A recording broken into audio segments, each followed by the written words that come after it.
नहीं है कि आपने कल दे दिया और हम अभी आपको टिकट हाथ में दे दें। नहीं वो बात के लिए नहीं, ठीक है ना। नहीं आप रात भी आपने मेरे ख्याल से फोन किया, फिर अभी मैसेज कर रहे हैं आप मॉर्निंग में। भैया ऐसा है, आपको मैं बता दूं संतोष जी, आपका काम शुरू करवा दिया है मैंने।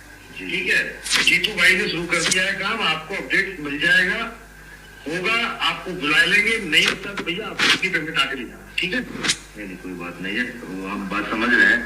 हमको एक बात की चिंता है, वो कल रात में पता हमको कोशिश में पता चला था कि हमारे जो प्रदेश अध्यक्ष है वो किसी को लेकर के पूरा दौड़ दौड़ी मचाए हुए।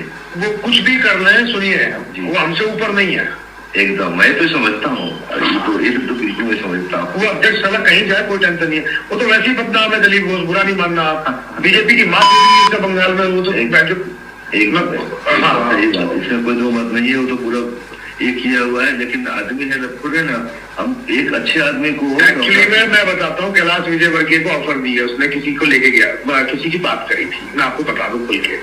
अच्छा कैलाश जी से कुछ ऑफर वगैरह, कैलाश भी, आप बुरा मत मानिएगा, मैं खुल के बता देता हूँ आपको, वो भी मातृ है, वो लड़कियां चाहता है कैलाश विजयवर्गीय, अय्याशी करता है बंगाल में जाकर, दलीप घोष उसकी सेवा करता है, दोनों साले एक थाली के चट्टे बट्टे हैं। एक अत्यंत परेशान करने वाला और संगीन मामला पश्चिम बंगाल से आया है, जहां पर चुनाव हो रहे हैं, और वहां की एक पत्रकार सुश्री सीमा सेनगुप्ता जी ने विभिन्न सोशल मीडिया प्लेटफॉर्म्स पर, ट्विटर इत्यादि पर कुछ एक ऑडियो रिकॉर्डिंग सार्वजनिक की है, जो भ्रष्टाचार और यौन शोषण दोनों की तरफ इशारा करती है, और ये सार्वजनिक जीवन में हम सब के अनुसार बिल्कुल अस्वीकार्य है। हम इसकी वरीयता का प्रमाण नहीं दे रहे हैं। पहले आइए हम आपको ये ऑडियो सुनवा देते हैं, जो कि पत्रकार द्वारा साझा किया गया है, और हम वहीं से आपको सुना रहे हैं। हमने काम शुरू कर दिया है, अब ऐसा नहीं है कि आपने कल दे दिया और हम अभी आपको टिकट हाथ में दे दें। नहीं वो बात के लिए नहीं, ठीक है ना। नहीं आप रात भी आपने मेरे ख्याल से फोन किया, फिर अभी मैसेज कर रहे हैं आप मॉर्निंग में। भैया ऐसा है, आपको मैं बता दूं संतोष जी, आपका काम शुरू करवा दिया है मैंने। ठीक है, जीतू भाई ने शुरू कर दिया है काम, आपको अपडेट मिल जाएगा, होगा, आपको बुला लेंगे, नहीं होता तो भैया आप उसकी पेमेंट आके लेना। ठीक है, नहीं कोई बात नहीं है, वो हम बात समझ रहे हैं। हमको एक बात की चिंता है, वो कल रात में पता हमको कोशिश में पता चला था कि हमारे जो प्रदेश अध्यक्ष है वो किसी को लेकर के पूरा दौड़ दौड़ी मचाए हुए। वो कुछ भी कर रहे हैं, सुनिए, वो हमसे ऊपर नहीं है एकदम। मैं तो समझता हूँ, तो बिल्कुल मैं समझता हूँ। वो अध्यक्ष साला कहीं जाए कोई टेंशन नहीं है, वो तो वैसे ही बदनाम है दलीप घोष, बुरा नहीं मानना आप। बीजेपी की मात इसका बंगाल में, वो तो इसमें कोई दो मत नहीं है, वो तो पूरा ये किया हुआ है। लेकिन आदमी है ना, हम एक अच्छे आदमी को एक्चुअली मैं बताता हूँ, कैलाश विजयवर्गीय को ऑफर दी है उसने, किसी को लेके गया, किसी की बात करी थी, मैं आपको बता दूं खुल के। अच्छा कैलाश जी से कुछ ऑफर वगैरह, कैलाश भी, आप बुरा मत मानिएगा, मैं खुल के बता देता हूँ आपको, वो भी मातृ है, वो लड़कियां चाहता है कैलाश विजयवर्गीय, अय्याशी करता है बंगाल में जाकर, दलीप घोष उसकी सेवा करता है, दोनों साले एक थाली के चट्टे बट्टे हैं। इसको बीप किया था क्योंकि मुझे ऐसा लगता है, जहां पर महिलाएं हों और चाहे पुरुष भी हों, इस तरह की बातें, इस तरह के शब्दों का प्रयोग बिल्कुल नहीं होना चाहिए।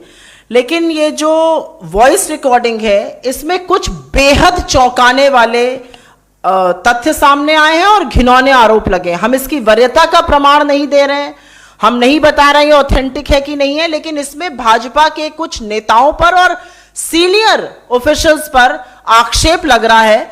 तो जरूरी है कि इसके बारे में चर्चा हो, जरूरी है कि कुछ लोग आकर आगे सत्य बताएं और क्लैरिटी दें। इनमें दो तीन चीजें साफ हैं। ये पब्लिक लाइफ में करप्शन की बात करता है, ये पब्लिक लाइफ में पैसा लेकर टिकट देने की बात करता है, ये यौन शोषण की भी बात कर रहा है, महिलाओं की भी बात हो रही है इसमें। जिस तरह के शब्द प्रयोग किए गए मैं दोबारा नहीं बोलना चाहती हूं, लेकिन महिलाओं के भी शोषण की, यौन शोषण की बात हो रही है। और मुख्यतः दो लोगों पर केंद्र बिंदु है इस तथाकथित आक्षेप जो लगाया गया है इस ऑडियो के माध्यम से, जो सार्वजनिक रूप से अवेलेबल है। उसमें भाजपा के प्रदेश अध्यक्ष दिलीप घोष जी और जनरल सेक्रेटरी कैलाश विजयवर्गीय जी का नाम बार बार सामने आ रहा है, और बहुत कलंकित आरोपों में सामने आ रहा है, चाहे वो पैसा लेके टिकट देने की बात हो या यौन शोषण के मामले की बात हो। मैं ये जरूर पूछना चाहती हूं कि इसमें सबसे ज्यादा परेशान करने वाली जो बात यह है कि इस पर एक चुप्पी बनी हुई है। सुई पटक सन्नाटा है। जो दो लोग हैं वो भी चुप हैं, उनकी ओर से कोई क्लैरिटी, कोई क्लैरिफिकेशन नहीं आया है। और जो भाजपा का शीर्ष नेतृत्व है, जिन्होंने बंगाल में ही डेरा डाला हुआ है, चाहे वो गृह मंत्री अमित शाह हो, चाहे वो भाजपा के राष्ट्रीय अध्यक्ष जेपी नड्डा जी हो, चाहे प्रधानमंत्री मोदी जी हो, और भाजपा की महिला मंत्रियां हो तो कभी बात करती ही नहीं है महिलाओं के शोषण की, चाहे कुछ भी हो जाए। इनकी जो चुप्पी है ये बहुत निंदनीय है और मेरे हिसाब से बहुत क्वेश्चनेबल है, संदिग्ध है। क्यों चुप हैं ये लोग? बहुत गंभीर और संगीन आरोप इनके खिलाफ लगे हैं। मेरा मानना यह है कि अगर ये आरोप झूठे हैं, जो कि तथाकथित आरोप लगाए गए हैं, सार्वजनिक रूप से एक ऑडियो अवेलेबल किया गया और कहा गया कि इनके खिलाफ बात हो रही है, जो ऑडियो रिकॉर्डिंग अभी हमने आपको सुनाई और उसी के बेसिस पर हम ये प्रेस कॉन्फ्रेंस कर रहे हैं। अगर ये आरोप झूठे हैं तो ये लोग उसका स्पष्टीकरण क्यों नहीं दे रहे हैं? अगर ये आरोप झूठे हैं तो इसके खिलाफ शिकायत दर्ज क्यों नहीं हुई है? चाहे वो कैलाश विजयवर्गीय जी हो, चाहे दिलीप घोष जी हो, चाहे भाजपा की पूरी प्रणाली हो, इसके खिलाफ क्यों नहीं आवाज उठाई जा रही है? इसके खिलाफ अगर ये झूठ है तो क्यों नहीं शिकायत दर्ज हो रही है? और अगर ये झूठ है तो लोगों के मुंह पर ताला क्यों लगा हुआ है, चाहे वो प्रधानमंत्री जी हो, गृह मंत्री जी हो और भाजपा के राष्ट्रीय अध्यक्ष जेपी नड्डा जी हो? एक और चुप्पी अपने आप में सवाल पैदा करती है और वो चुप्पी है तृणमूल की। तृणमूल की सुप्रीमो ममता बनर्जी जी, जो अपने आप को औरतों की मसीहा और एक सशक्त नेत्री मानती हैं, वो इस पूरे मामले में चुप क्यों हैं? अगर ये झूठ है तब भी इसका पर्दाफाश होना चाहिए, और अगर वो इसको सच मानती हैं तो इसके खिलाफ कोई कंप्लेन, कोई एफआईआर, ईसी तक कोई क्यों नहीं गया है? ये सवाल भी हम उठाते हैं। ये मुद्दा और गंभीर इसलिए बन जाता है क्योंकि कुछ ही दिनों पहले पैमेला गोस्वामी नाम की जो युवा नेत्री बंगाल में गिरफ्तार हुई थी भाजपा की, उन्होंने, और कोकेन के साथ गिरफ्तार हुई थी, कोई छोटी मोटी चीज के साथ नहीं, 100 ग्राम।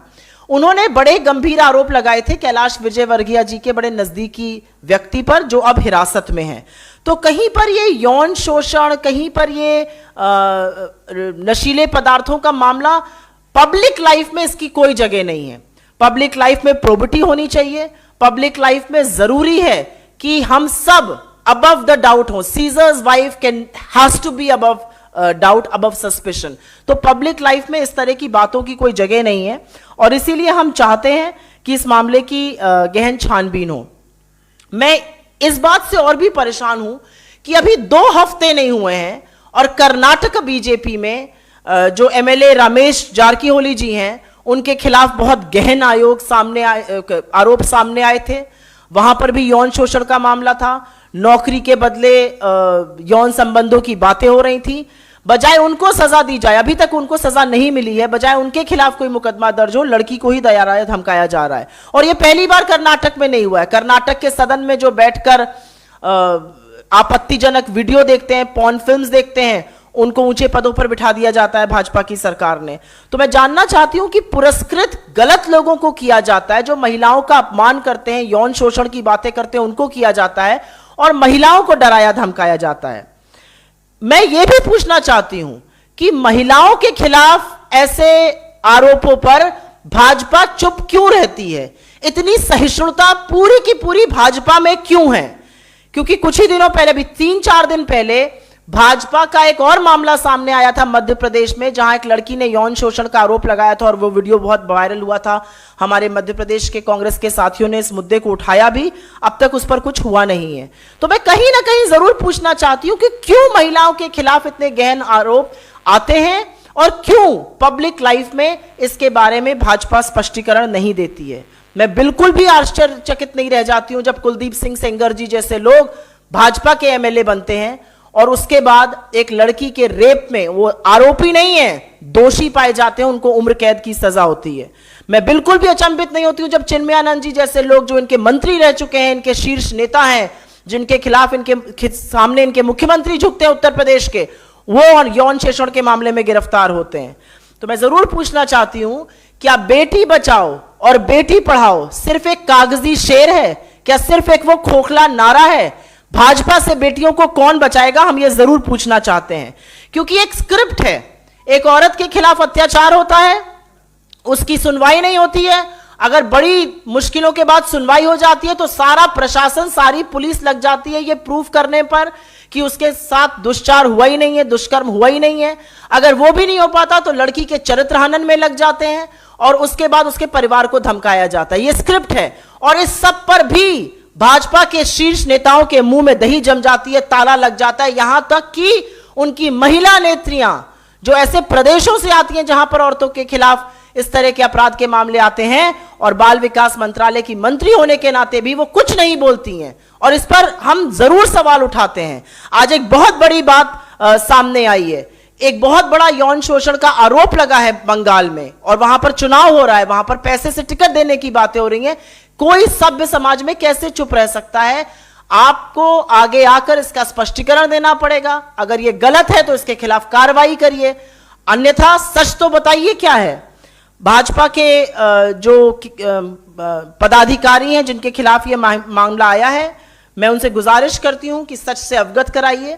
हम कांग्रेस पार्टी में होने के नाते इस पूरे मामले की जांच चाहते हैं और हम ये आशा करते हैं कि इस मामले में प्रधानमंत्री जी, गृह मंत्री जी, भाजपा के राष्ट्रीय अध्यक्ष नड्डा जी और महिला नेत्रियां अपनी चुप्पी तोड़ेंगी और जरूर स्पष्टीकरण देंगी, क्योंकि पब्लिक लाइफ में, सार्वजनिक जीवन में इन सब बातों की, इन सब आक्षेपों की कोई जगह नहीं है। बहुत गंभीर इल्जाम लगे हुए हैं जिसकी हमारे समाज में कोई जगह नहीं है, क्योंकि बीजेपी इलेक्शन जब लड़ती है, इलेक्शन हारने के बाद भी ऐसे काम करती है। अब इलेक्शन लड़ने से पहले कैसे लोगों को पैसे लेकर और हमारी जो बच्ची हैं उनकी सेक्सुअल हरासमेंट कर कर ये लोग टिकट का वितरण कर रहे हैं, ये बात माननीय प्रधानमंत्री जी को, माननीय गृह मंत्री जी को और बीजेपी के ऑनरेबल जो जेपी नड्डा जी हैं, प्रेसिडेंट हैं, उनको क्लियर करनी चाहिए। क्योंकि हमारे लोकतंत्र में ऐसी कोई भी जगह नहीं है कि जहां खासकर हमारी बच्चियों का, औरतों का शोषण हो। और जब लोकतंत्र की एक बहुत बड़ी लोकतंत्र की एक इलेक्शन होने जा रही है, एक डेमोक्रेसी में, तो वहां जब ऐसी चीजें आएंगी तो हमारे देश का भी नाम तो पहले इन्होंने, क्योंकि देश को जिस जगह पे लाकर खड़ा कर दिया है बीजेपी ने, वो तो पहले क्वेश्चन मार्क के प्रश्न चिन्ह तो लगा ही हुआ है। लेकिन बार बार ऐसी घटनाएं, चाहे यूपी के हो, मेरे साथी आपको गिना चुके हैं, वो सभी घटनाओं में इनके एमएलए हो, इनके सीनियर लीडर्स हो, वो हर जगह ही इनके ऊपर दोषी नहीं, इवन कि इनको सजा भी हो चुकी है और इनके ऊपर एफआईआर भी रजिस्टर्ड है।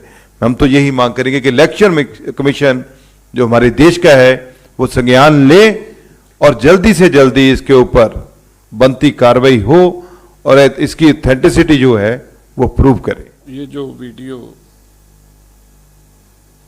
ऑडियो मैंने सुना तो मेरे को कोई हैरानी नहीं हुई। ये बीजेपी का वर्क कल्चर है कि ऑपोजिशन के एमएलए पैसे देके खरीदो और अपने एमएलए पैसे देके उनको बनाओ, टिकट दो और उनको बनाओ। हम चाहते हैं कि ये इसकी जांच होनी चाहिए। कम से कम जो टॉप लीडर्स हैं, प्रधानमंत्री जी, गृह मंत्री जी और इनके party president JP Nadda ji, कम से कम लोगों को सच्चाई तो बताएं ये क्या हो रहा है।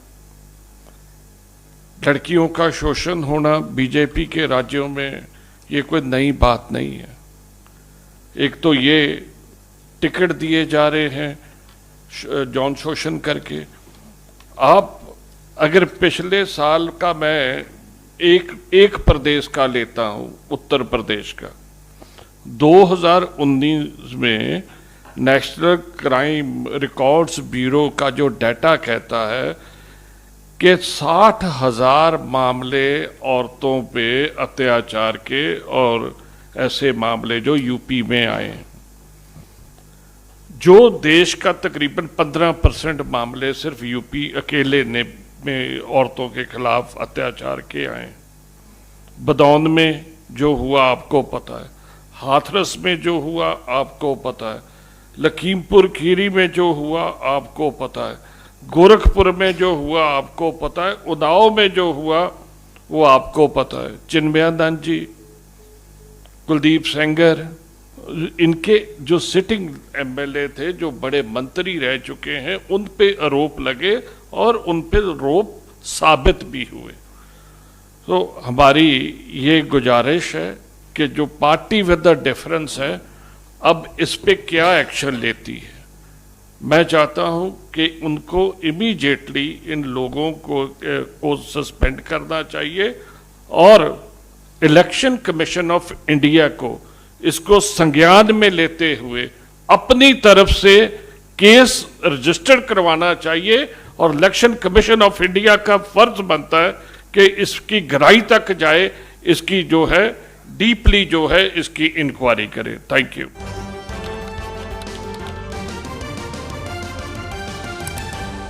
आपकी आवाज।